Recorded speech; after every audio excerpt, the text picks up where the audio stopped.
Every now and again, when I come to my second home here, this lovely comic shop, one of the largest in the world, maybe that's a big one, definitely the largest in the state of Florida.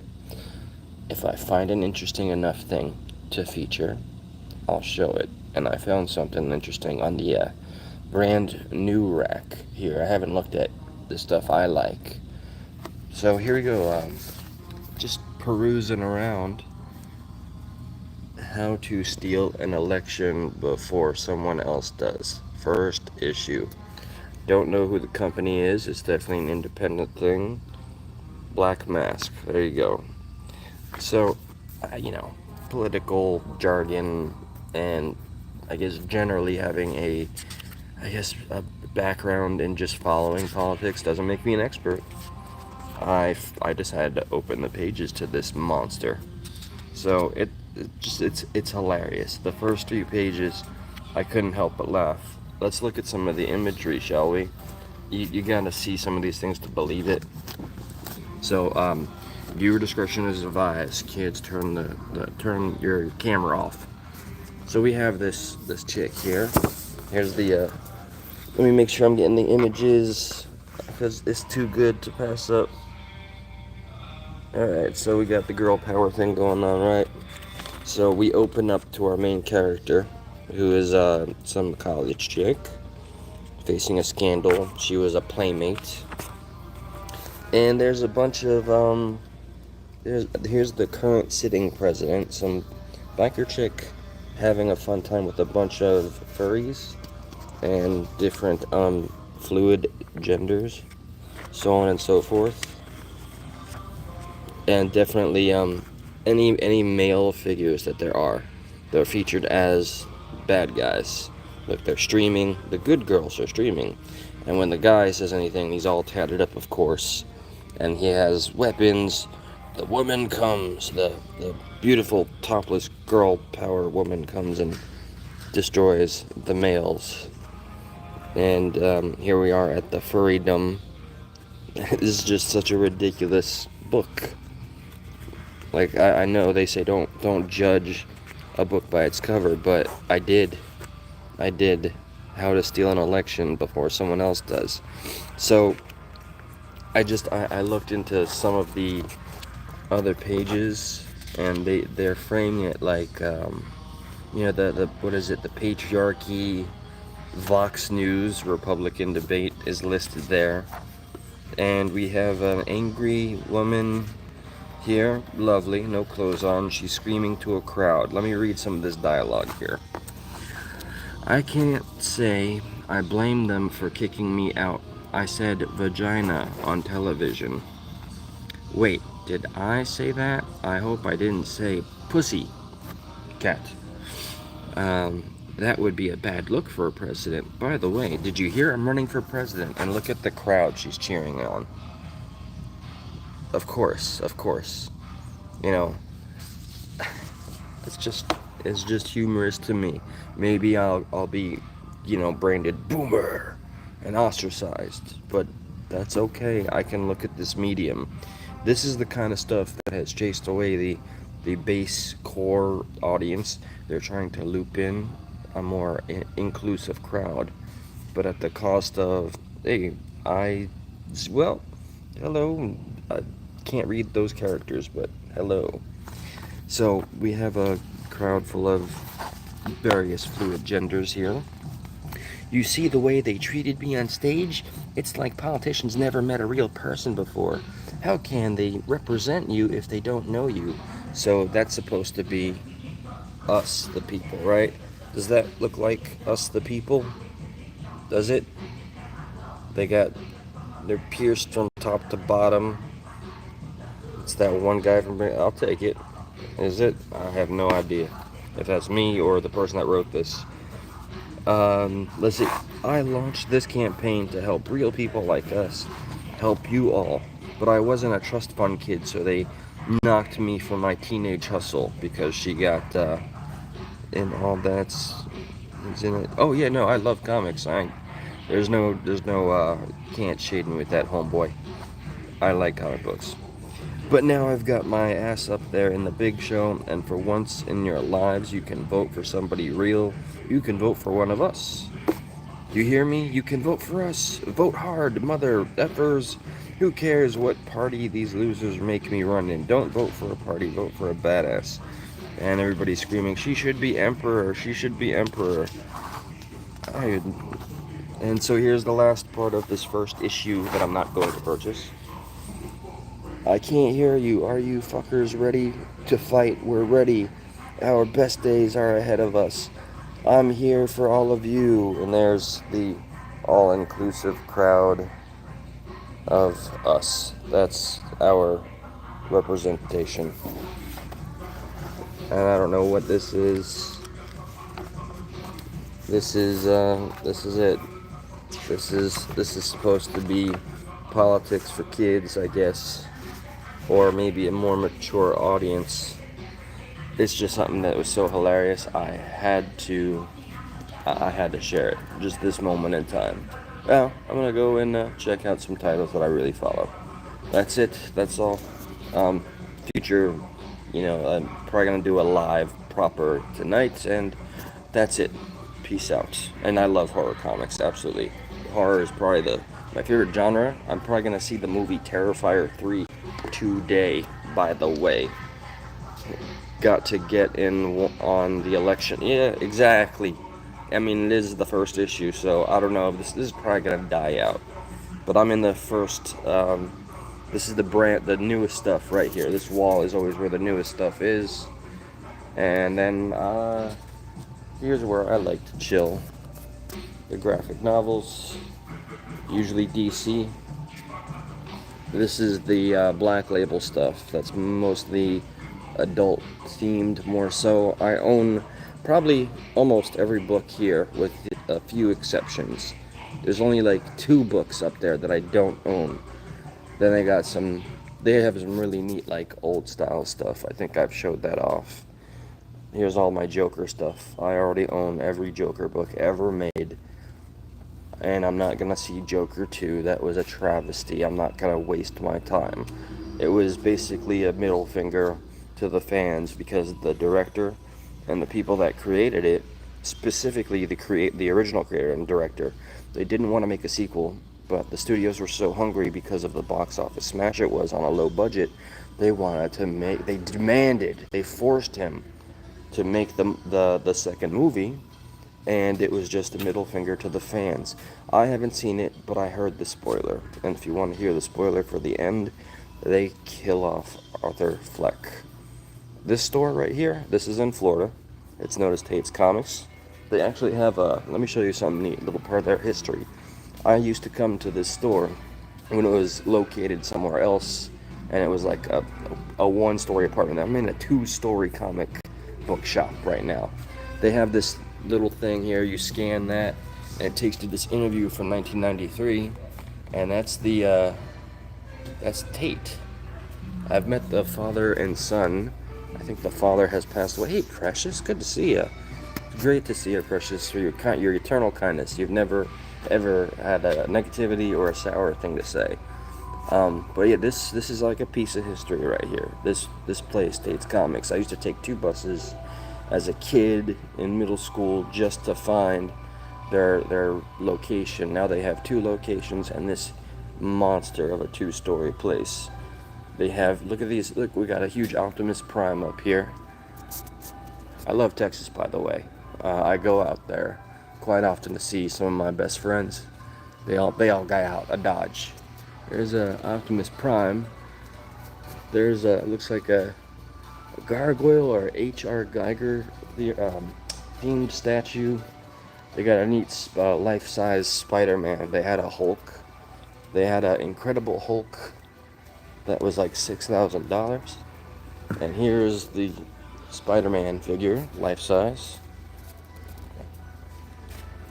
Pretty neat. I wonder how much it's going for. Limited edition life-size replica. Neat stuff. Let's see some of the figures. And thank goodness I didn't get into figures as money. You bleed money out of your wallet with this kind of stuff. There's some cool Indiana Jones stuff right here. That's the surface, though. There's more obscure stuff. What is this? Loose figure, shadow. I don't know what that says. From 1974, the Shadow Pervian dagger. Ooh, Terminator 2's head. Yeah, from $2,000 right there. Here's some of the most impressive figures. There's God Killer, Thor, Loki. This is all from the MCU. Look at these price tags, man. All over close to $300. I mean, they look great. Definitely not for playing. Oh, Stan Lee is Galactus right there. Groot. Doctor Strange in an Iron Man suit. Deadpool in a mech suit. Iron Man. War Machine. Venom, Carnage. Stark without the mask. Whiplash from the Iron Man 2 movie. Oh, and here's some of the old stuff. This is a very old issue. This is the first encounter of Wolverine and Hulk, minted at 7. Very early X-Men issues, $3,000. To imagine that I had some of these when I was growing up and that they got completely destroyed. Breaks my heart when I think about it. We're in an age of nostalgia, being king. I still have some stuff that's worth money. I just haven't taken the time to reopen my eBay account or utilize any of the connections I've maintained. My homeboy Alex literally made a whole store from grinding, going house to house, and just buying and selling old stuff. And now he's got his own spot in Dania Beach called Retroitis, and it's one of the best nostalgia places you can find. They got rid of the somebody bought the Hulk, bro. Somebody dropped that $5,000 for the life-size Hulk. Check these little bastards out. Now that's the comic loyal stuff that I much more prefer. Minus Steve Rogers there. Oh, we got Make Show helmet, battle damaged. There's only 3,000 of those made, $600. That's a pretty neat Venom. Let me see. What is this? Loki, Frog of Thunder. Another, that's number 118. X-Men cartoon based, 97. That's my era. Now here's Joker New 52, when he ripped off his face. The Batman Who Laughs from the Metal Run. Connor Kent. Harley Quinn. Peacemaker. Samurai Batman from the animated release. Oh, there's Christopher Nolan's Batman era. There's my Batman right there. That's the OG. That's how it should look. Oh, this is pretty epic. This sucker right here. I like that a lot. Only $500. Oh, it's the Joker from the classic by Alan Moore. That's the moment he became the Joker. This is pretty cool right here. I love Joker stuff, man. Look at this beast Batman right here. There is a new Batman out called Absolute Batman. There's no more multiverse. Oh, look at that though. Look at that. Seriously. Let me get a step back. Full screen that thing. $400. That is an angry looking Batman. Beefy. Actually looks like the new Absolute Batman. I got issue 1, which everybody bought in a matter of minutes. Suicide Squad, Michael Keaton's Batman. Pretty neat. Let's see what else. More Batman stuff. The original Green Lantern. Oh, that's Frank Miller's Batman. That is the 1985 version of Batman, or 86, that beat Superman. That was the original Batman that was actually written in the comic books, not in the main continuity, that beat Superman. We get Supergirl, Green Arrow. The classic Harley Quinn, Poison Ivy. There's a Gal Gadot, Wonder Woman 1984. Selena Kyle, Catwoman bust. Robin, bro, get some pants on. This Batman is the one that turned into a Black Lantern. He died and got the black ring. So he was necrotic. And he was like a necromancer basically. Look at that old school Batmobile right there from the 1990s version. See, this is the kind of stuff I used to own, and all Goodwill or all in the trash. Damn shame. I could have been a millionaire. It's amazing, like our childhood. Look, oh wait, more movie edition stuff. Marvel, not my favorites. Yeah, I like that frog that's in the container. That's really, yeah. I mean, it's number 3T365. Let's take another look at it. I remember they turned Thor into a frog at some point. Made it into a nice bust. Here's the Marvel Universe stuff. Spider-Man, what a devastating She-Hulk. I don't think, not very popular this day and age. That's my homegirl on the microphone. You know, I've tried to get a job here. I don't know how many times. Even if I had the best paying job in the world, I'd just love to work here. Daredevil, that's my dog. I'm a Daredevil fan. At least of the Netflix version. The comic books, Marvel is what I liked when I was a kid. DC is what I like as an adult. So just take a look at the Xenomorph right here, $500. See that thing? Can I get it in frame? Look at that mother. That's pretty neat. I think that's almost it for... Oh, look at this gremlin, life-size gremlin from the film. This place does have props from the film, by the way. Look at that Batmobile, $630. I like that battle-damaged Iron Man right there.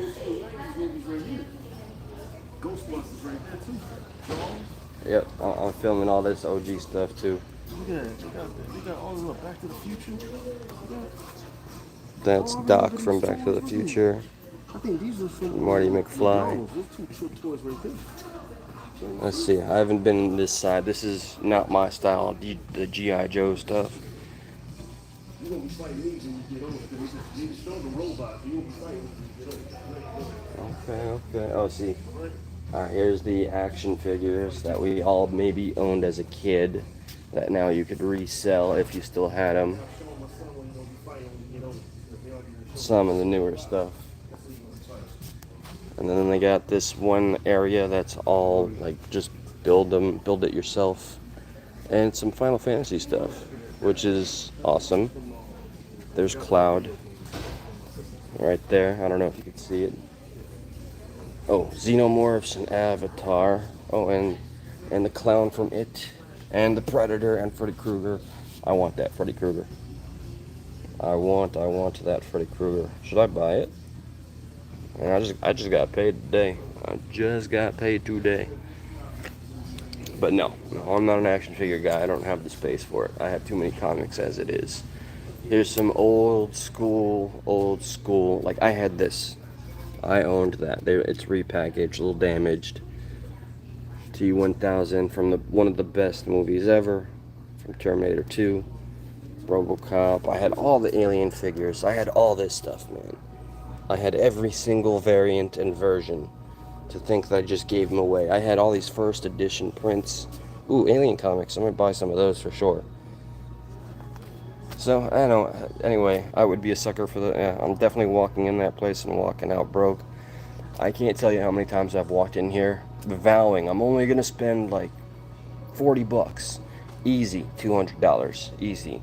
I came in here and took an entire box set of 22 graphic novels. I just took them off the shelf and said, here, I'm just bringing it up mine.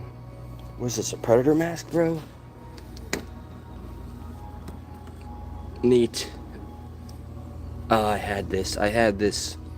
It has some some button you press, and its head would bob forward and backward. All right, I might actually get off stream to look at these. I've never found this spot. I've been looking for Predator comic books. They have a omnibus of Predator here, of the first year. I'm looking for the second year. And anything Alien and Predator verse, I want it. Let me see what we got here with these, the original years Aliens. Ooh, graphic novel, hang tight. Oh, look at this old school, so fun fact. Punisher has been canceled because Disney bought Marvel, and Punisher is too violent, and they took the they think the logo has been used for bad. It's been misinterpreted. So what they did in the actual comics for Punisher, he's gone. They changed the logo in the comics officially into this terrible. Sorry, I'm getting distracted by some of the toys here. Into this terrible ninja samurai skull, and not the original Punisher skull, which should look more like that. Something like that. Well, that's closer to what they made it into in the comic books. And they took away his pew-pews, alright? His firepower. They took that away from him, and they gave him swords and size. They made Punisher into a ninja. Then they killed him off. And then he's reincarnated, and some child runs into him, and then remember how the Punisher was always at going for revenge because his family was killed by criminals, like almost every superhero's origin. They brought his wife and son back to life just for them to look at what he's become and to degrade him. So, I mean, if that's not a big, huge smack in the face to Punisher fans, cool. Thank you for stopping by, Joseph. Thank you. Definitely. That's awesome, bro. Man, I've been watching this lolcow, which I've been branded a few times, called the Wings of Redemption, and I'm totally guilty. The next video, I'm gonna make one today. It's gonna be a full upload, not live, which takes me out of my comfort zone. And I'm gonna at him, and yeah, I'm gonna ridicule him. Look up Wings of Redemption. I just can't help it. I don't know why I got sucked in so much to his mythos. But right now, hopefully it's entertaining and funny at the very least. I don't care if I get his attention or not. I just think that the way he e-begs and the way he has not worked a job for 15 years, and he yells at his chat, and he yells at his mods, and he threatens the entire chat and holds them hostage. Says, if I don't get another $20, I'm gonna kill this. I'm going after this guy. I'm going after him. An e-beggar that hasn't had to get off of his fat ass. He's 450 pounds. He's gonna get a gallbladder removed, and I just, we're all equal, right? But he is a piece of garbage. If you bother looking up lolcow live and you see Wings of Redemption, he hasn't earned a single dime that he has made. And I just don't understand these streamers that get this sense of entitlement, like, you're gonna give me money or I'm gonna punish you by ending the stream. So it's turned his audience into a bunch of trolls that watch him, and they just donate and tell him to do things. Sniff your camera, I'll give you $5. It's pathetic, and it deserves being called out and showcased, just like Jack Doherty being an inspiration for the current generation. He wrecked his McLaren, now he's e-begging, and he's signing underage girls onto his OnlyFans, grooming them until they turn 18. There's so much YouTube lore or internet lore from Kick and all that I'm going to cover. I've been collecting clips, documentaries, so video to come. I'm gonna check out some of this Alien stuff. Ooh, old school, man. Ripley from Alien 1 or 2. The making of Alien. Set pictures. That is the first one. If you guys checked out Alien Romulus, this character right here, this guy, they AI'd him. It's so obviously an AI. At least they used the animatronic here in this original, which looks so much better. But I won't lie, I did like Alien Romulus a lot. It's pretty good for any Alien fans in general. This guy, I don't know my Lord of the Rings stuff, but that's an ogre from Lord of the Rings. That's what I'm talking about. Xenomorphs. That's what I'm talking about right there. I don't care for Avatar. I never saw the second one. And even with all the grandiose 3D of the first one, I fell asleep. I fell asleep only with neat little lights dropping all over my head. Okay, alright, how many times have I said I'm gonna frickin' go? I'm out. Thanks for joining. Thanks for watching afterwards, too. Peace. Tate's Comics, shout out.